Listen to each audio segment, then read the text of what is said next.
What's poppin', my J dolls? And I'm back with another video. Before we get to this video, make sure you like, comment, and subscribe, and ring that bell. We're on the road to 2,000 subscribers, so don't play with us because we're never one of them. Okay, y'all? So subscribing is free 99. So if you don't subscribe, you a hater, and take it out with your mama, because why she raised you like that? You should be ashamed.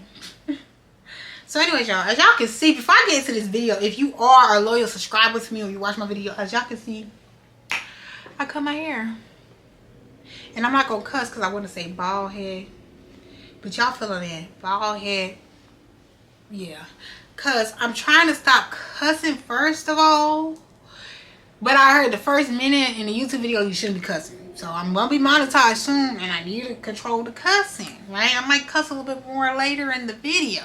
But anyways, y'all, this video today is about what you should know before you have weight loss surgery or VSG. I had VSG, which is a weight loss surgery, pronounced vertical sleeve gastrectomy. Okay, y'all, it's when they cut your stomach into the size of a banana, like a shape of a banana, and it helps you to eat less food, right? So you have smaller portions when you're eating, all right? And it helps with weight loss, obviously, because you eat less. So I had surgery over a year ago. Now it's been a year and 2 months. Sexy, make some noise. Y'all, it's been a year and 2 months, y'all. I literally have my follow-up appointment tomorrow with my doctor. So yeah, y'all, I check in with my team very often, y'all. I stay on top of my weight. I manage my weight. I maintain my weight. So y'all, I'm gonna put before and after pictures. My highest weight, I'm gonna put it here, which was 326 pounds, was the highest weight I ever had. And then my current weight, y'all, is 170. So I fluctuate, y'all. The lowest I seen 168, and that was for like one day. I ain't gonna cut to y'all. I have got 168, and that was the first time I ever seen that number. But my maintaining weight is 170, y'all. I fluctuate from like my year mark. When I hit May 15, that was my year mark. When I had hit May 15, it was like I was fluctuating from 170 to 173. It would go back and forth, ping pong, which my doctor told me is normal because you are maintaining. So anything within 5 pounds of your maintaining weight is normal.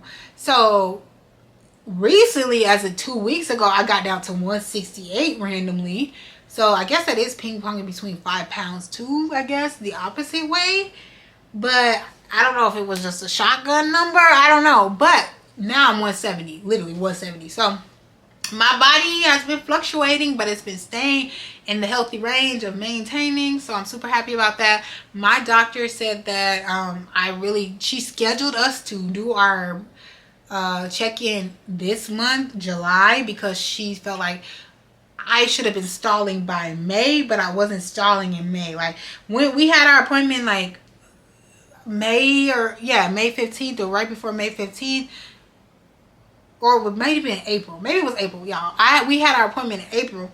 And she's like, oh, dang, you're still losing weight. Like, usually people stall by then. So I know by July you should be done. Like, you should be stalling. Like, you shouldn't really be losing no more weight because I've lost a lot of weight. So anyways, y'all, she might be right. I was thinking in my head, like, boom, you might be wrong. I could be 160, okay? I want to be 160.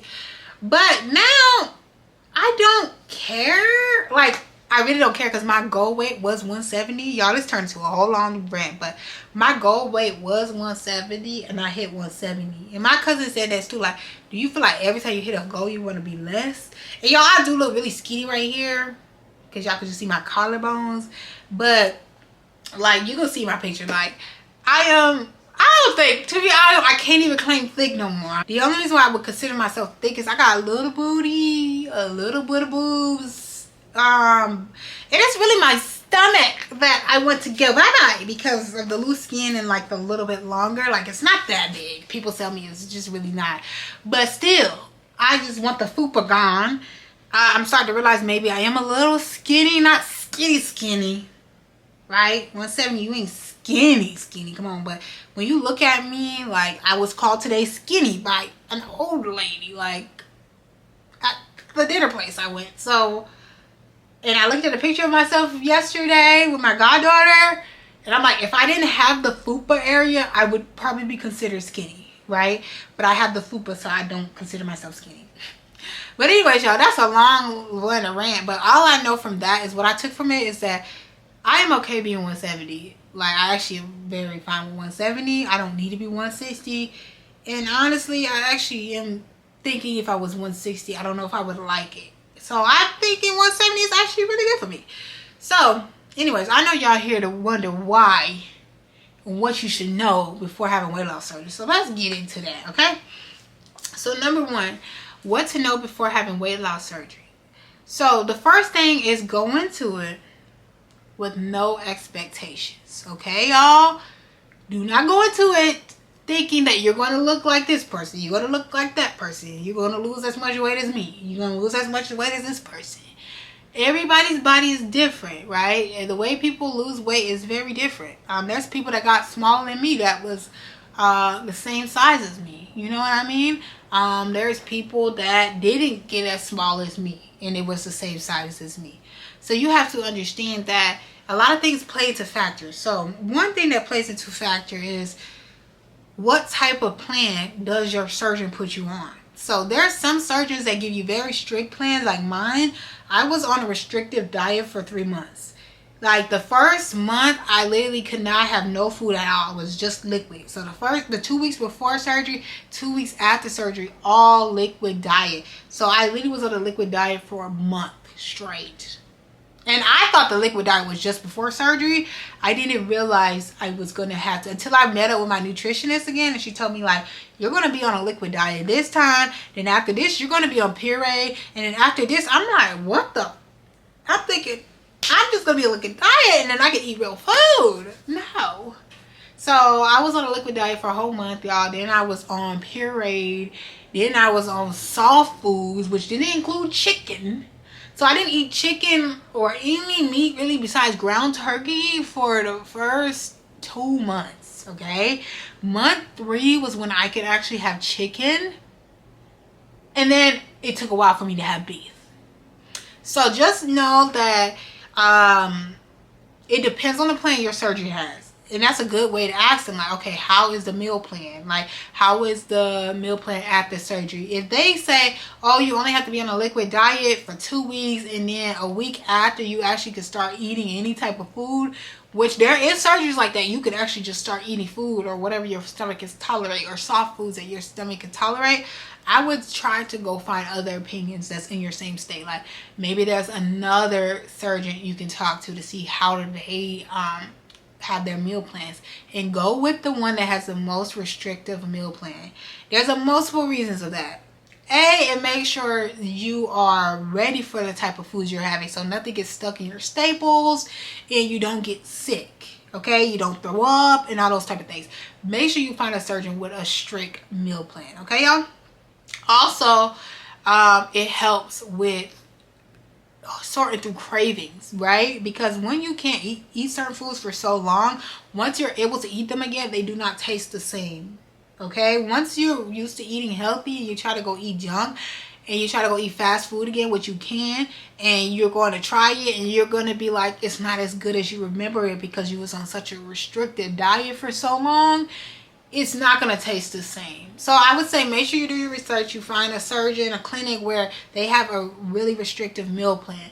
Also, I know there are some surgeries where you can actually eat 1 meal a day or something before surgery, but the meal a day has to be healthy and the other things have to be liquid. Try to find one that actually does a liquid diet the whole time, okay? This is if you want to lose a large amount of weight. I would suggest finding a surgeon that does only the liquid diet and does not let you sub food in there. This is from my own personal experience, okay? So that's the first one, y'all. Make sure you're not comparing because of those reasons. Like, every surgeon has different plans, and also everybody follows the plan differently, okay? So if you want to play games, because I know people like that be playing games and they want to eat food even when it's the liquid diet phase because they can't control themselves, or if your person give you this meal plan that you need to follow but you're not following it and you get yourself sick and that's a whole nother story, which we're going to talk in number 2 about, okay? So some people are not following exactly how they're told to.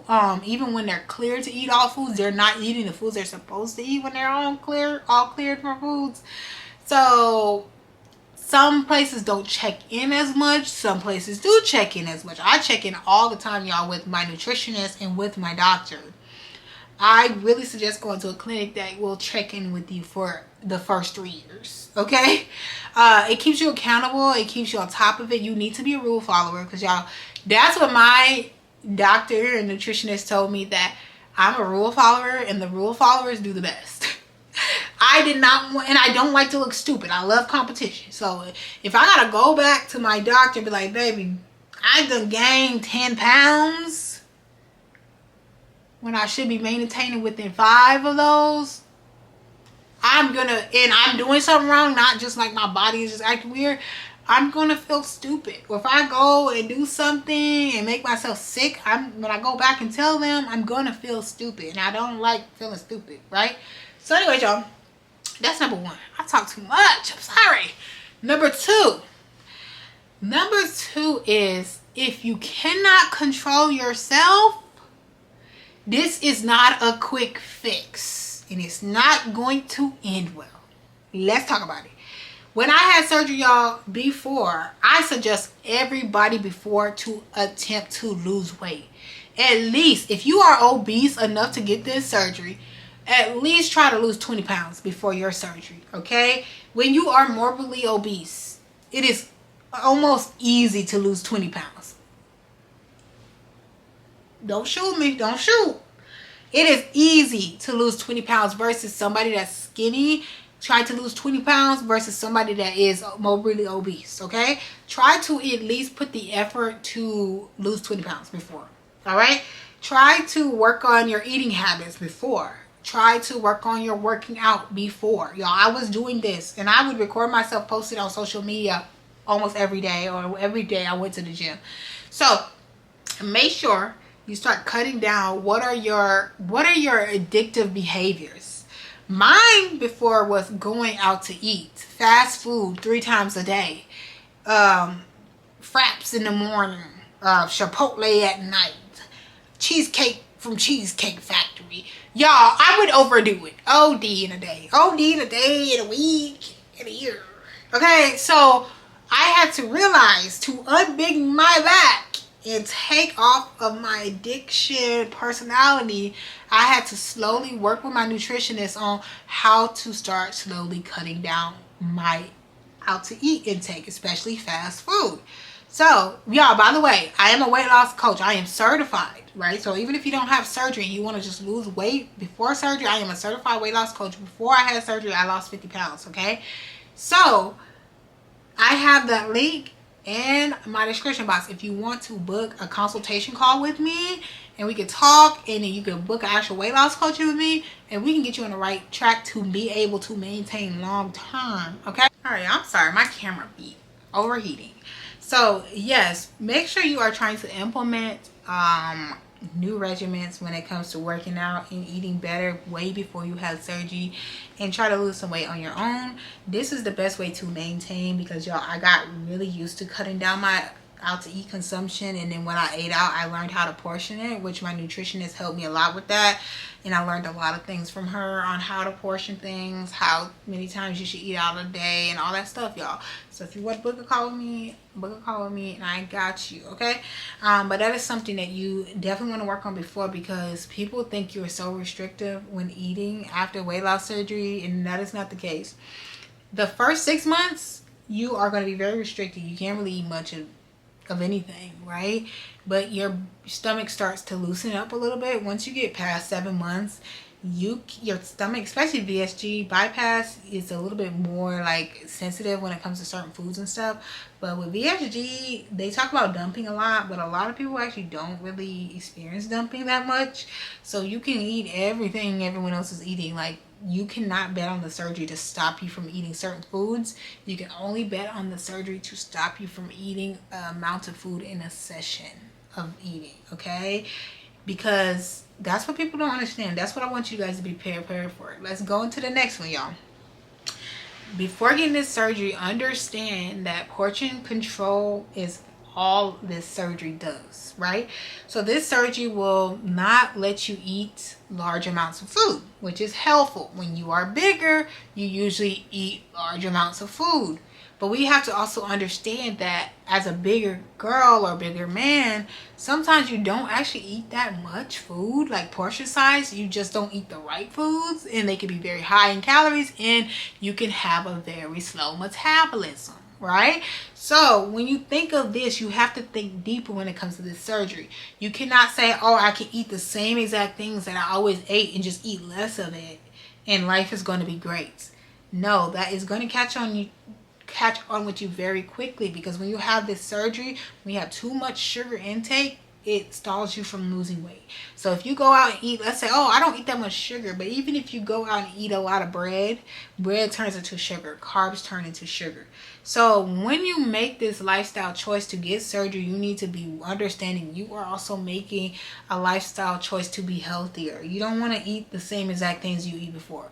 You want to eat a total different way. Like, baby, when I tell y'all I eat so different than I ever have in my entire life, because I just never knew what to eat. I grew up in a poverty environment where it was like we didn't have that much money, and we were eating processed foods and all these type of things, right? So that's all I was used to. When I started to eat better after surgery, I learned I do like vegetables.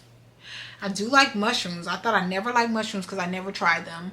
I do like Brussels sprouts. I do like blueberries. Never had tried blueberries before. That sounds wild to some people, but I had never tried blueberries. I tried before. I tried strawberries, banana stuff, but I never tried blueberries, and I love blueberries. Like, y'all, I actually do like yogurt, like with granola, okay? But our granola ain't that good. I had to start trying stuff I never tried before because it was about my health. It was about feeling better. And mind you, those fast food and those greasy foods and salty foods make you feel like shit after, okay? So I love eating healthy because I feel good after eating. I don't feel stuffed like a chicken. I don't feel tired like I need to go to sleep. I don't feel like nauseous or have a headache when you eat meals with nutrition in it, okay? So anyways, just be prepared to make it a lifestyle, because the people that go into it like, oh, I can still go eat McDonald's every day, and I can still like play around and eat this every day, just eat less of it. That is not going to be sustained for longer, because once you get out farther, you can eat more, right? And when you understand eating out is high calorie food, that if you eat too much of it, you will gain weight, which is why I suggest to a lot of people to cook food at home and have a cheat meal, 1 to 2 cheat meals a week, because the food that they have out right now is just unsafe for consumption on a daily basis. In other countries, that's a different story. But in America, they don't care what they put in this food. They don't care about how much sugar they put in it. They don't care how many calories is in it. So just be ready and be prepared to be on a lifestyle change and start changing your life before.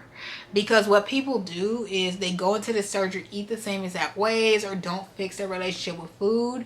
And so they start to still eat the same exact ways they were, and they think it's going to sustain. Yes, you will lose weight in the beginning because you're just eating less food, right? When you're eating less food, you're going to naturally lose weight, right? Especially if you've been morbidly obese.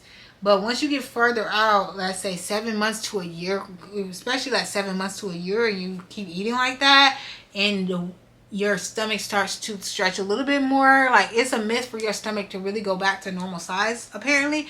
But just saying that you can fit a little bit more food in your pouch, you will start eating more. So you have to just fix your relationship with eating in general. Like, if you're just eating for no reason, and you're just eating foods that you're not supposed to eat, if you feel like you want to eat, try healthier options, y'all. I got many videos for that too. If you want some free videos and you don't want to pay for coaching, go to my TikTok, y'all. I talk about weight loss tips on there. So I'll have my TikTok in the description box as well. So like how to switch out snacks. I put what snacks I eat. I do hauls on there, grocery hauls. So yeah, so be prepared for that. So if you think you're going to just eat less and you're going to have the results you want, baby, it's not going to happen.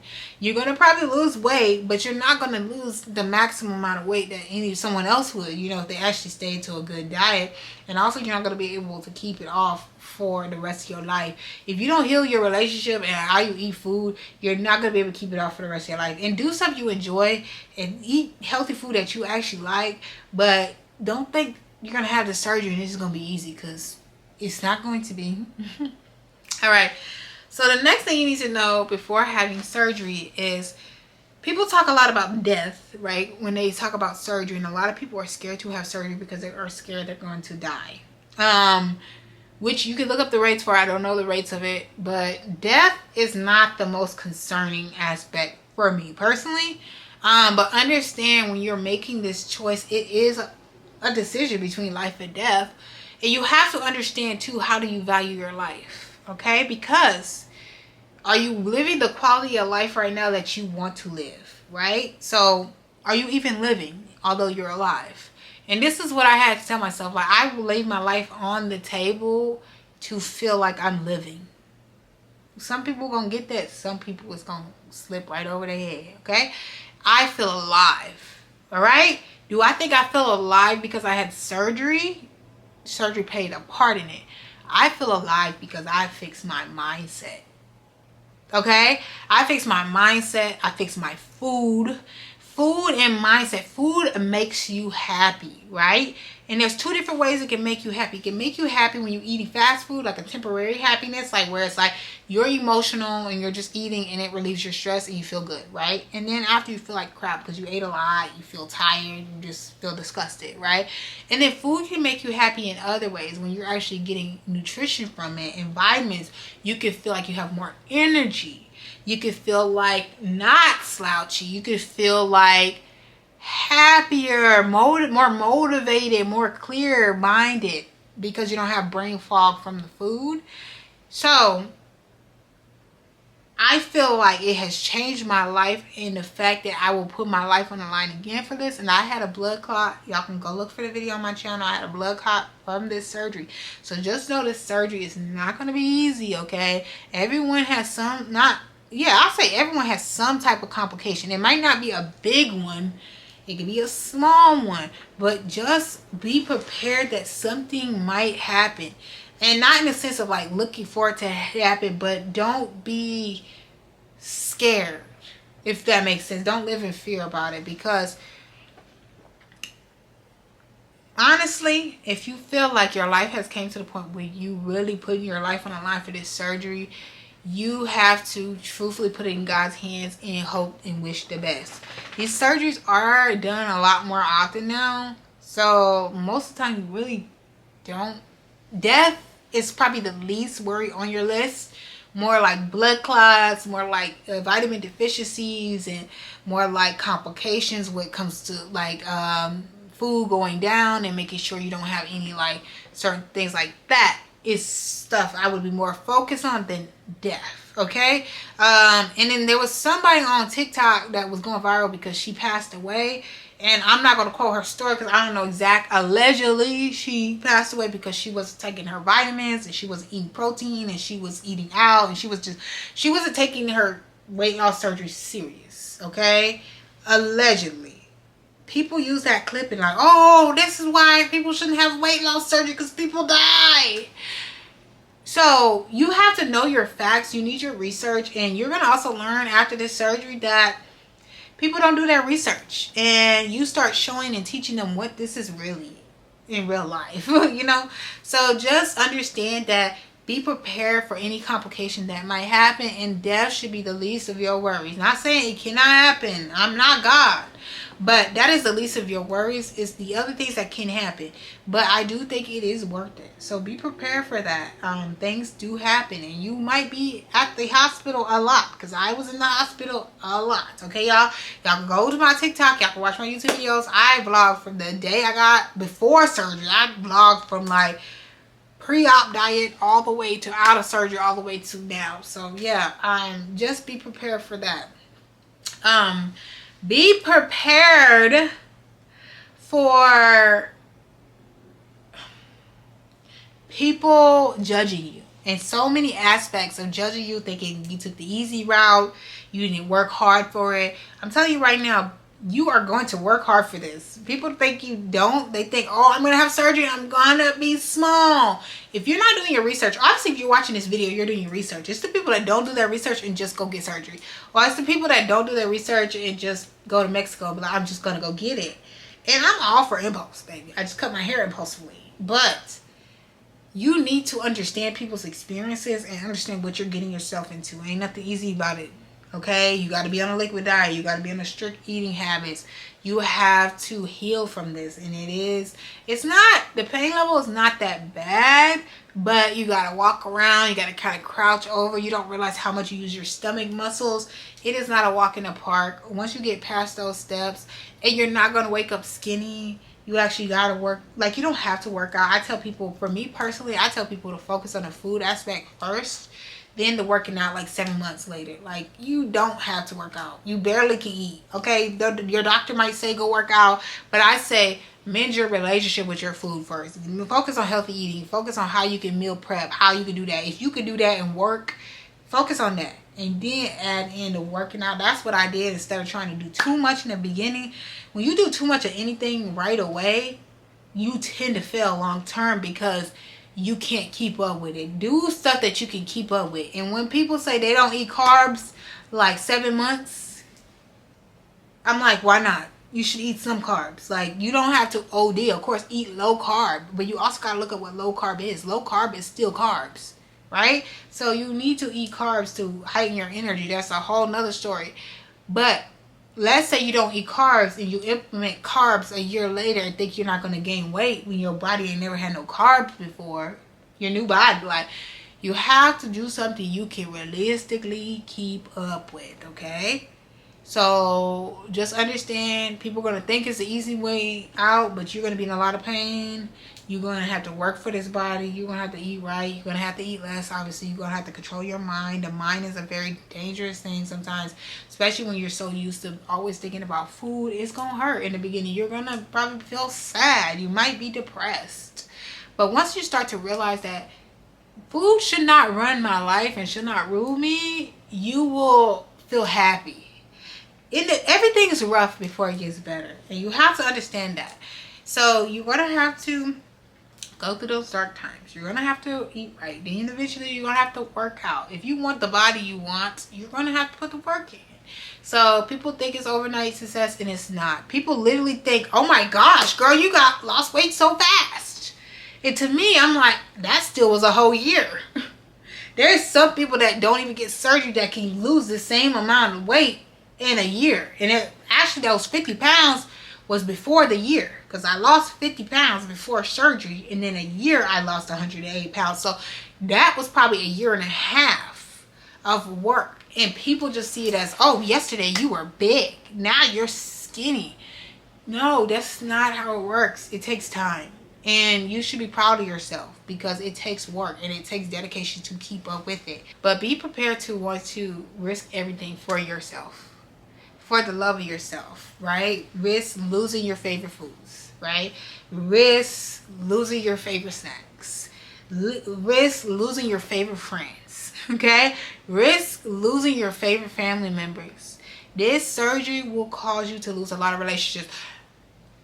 Risk losing your actual intimate relationship with your partner. If you're with a partner right now, be prepared. Partners get jealous. People get jealous.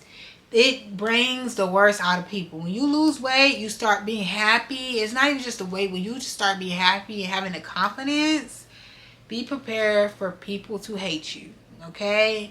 And be prepared to choose yourself. This surgery is all about choosing yourself. So when you choose this surgery, choose it for yourself. Don't let people deter you. Don't let people say, don't get it. Oh, you can lose it on your own. Oh, you can die. Stop living for other people. Live for yourself. What do you want? If you want to lay your life on the line for it, do it, okay? If you want to try and naturally, do it that way. Don't let other people's opinions deter you, okay, y'all? And like I said, I am a certified weight loss coach. I know how to teach you how to lose it naturally as well. If you want to book it and you want to try naturally first and then you want to get surgery because you're scared, let me know. I also have courses where I have weight loss surgery consultation. If you have specific questions about surgery and how to prepare, or what I ate, or if you want to get deeper than what I can get here, I have sessions for that as well. We can talk and we can dig a little deeper, like your fears or where you live, how to get your insurance to cover it, all that stuff. Last but not least, actually, y'all, because I keep saying it's gonna be the last one, but body dysmorphia is going to still be real. You have to learn. You gotta learn to love yourself at every stage, because just because you lose weight does not mean you're gonna be confident. Just because you lose weight does not mean you're gonna be confident. You have to work on your confidence. You gotta tell yourself you're beautiful. You have to be grateful. You have to be satisfied. It gets to a point where, like, you keep losing weight, that you start becoming ungrateful. Like, dang, I just want to lose 10 more pounds. Dang, I just want to not have a stomach. But it'd be like, girl, wasn't you 325 pounds? And you mad that you're 170? Bitch, wake the fuck up. Be grateful. Thank God. You said this is your goal and now you're complaining? You have to have conversations with yourself. And last but not least, y'all, because I keep saying that, you have to change your mindset entirely. Before getting this surgery, get a therapist. Let me say this again. Before you get surgery, get a therapist. And not the one that they give you to approve you for surgery. Because all they're doing is trying to make sure you don't have mental problems. Okay? Get a therapist that you can talk about your trauma. You can talk about your anxiety, your fear, your emotions. You need something, an outlet for emotions that's not food. You need a therapist, babes. You need a therapist. If you can't afford a therapist, because they are expensive, self-help books. Start going and looking for self-help books, okay? Start journaling. How am I feeling? Before you eat and you're frustrated, and I said it's another video, if you're stressed, emotional, run. Maybe, I'm not gonna lie, when I was bigger, I wouldn't run. So let me actually come from the 326 pound mindset. Don't run, go walk. Go walk around the lake. Go walk down the street. Then eat. Okay, read a book, then eat. Journal, then eat. Whatever way you can meditate, then eat. Whatever way you can release, then eat. Do not eat when you're stressed. Okay? So, change your mindset. Therapy, self-help books, journaling, meditating, all that type of stuff is going to help you, because emotions don't go away. And there's a myth that you can't eat much. You can't eat a lot in one time, especially when it's protein. If it's protein, you're going to get full very fast, right? But if it's popcorn, I'm going to tell you, popcorn is what I like about popcorn is that you can eat more of it and not overdo it on the calories. Like, you can eat 3 cups of popcorn and it's about 100 some calories, so it's not bad. But you got to stop yourself at 3 cups, because when you have this surgery, popcorn does not make you full, baby. I've ate 3 cups of popcorn and still felt not full at all. Like, I could eat another 3 cups. So you have to understand, chocolate will not make you full. Yeah, I don't even eat milk chocolate at all. But if I eat chocolate, I eat dark chocolate, because it actually has some type of benefits. Eat stuff that actually have benefits, okay? But dark chocolate doesn't make you full either. So you have to limit yourself, because calories like that could get you big again, okay? Ice cream does not make you full. I don't even eat regular ice cream no more, okay? The last time I ate regular ice cream was when I was in Switzerland. Actually, that's a lie. The last time I ate regular ice cream is when I went to my cousin's birthday on the 22nd of June at Oceanair. I had a little bit of her ice cream that she got that came with her free cake, okay? I do not buy ice cream. I do not bring ice cream in my house. I do not go to ice cream shops. I eat frozen yogurt ice cream. Yes, so, okay? And I still limited myself to 1 of those, because you could eat multiple of those. Mindset, talk to yourself. Always talk to yourself when it comes to food. Am I hungry? Why am I eating? Am I eating enough? Let me make sure I'm eating frequently, okay? You have to talk to yourself. You have to control yourself, and control is a hard thing. You cannot think that this surgery is going to control you. It is only going to be able to portion you in the moment of time. And yes, you will be able to eat an hour to 2 hours after eating. So if you eat and eat and eat and eat and eat and eat and eat and snack and snack and snack and snack, you can do that. So be prepared. It's a mindset. You have to still control. You still have to have discipline. So don't think this surgery is just going to change your life without work. It does take work, and I'm happy these resources are out there, and I'm not discouraging anybody. Do the work, get the surgery, and live your best life. Because, baby, I am. Well, thank you guys for watching this video. I'll see you guys in the next video. Bye.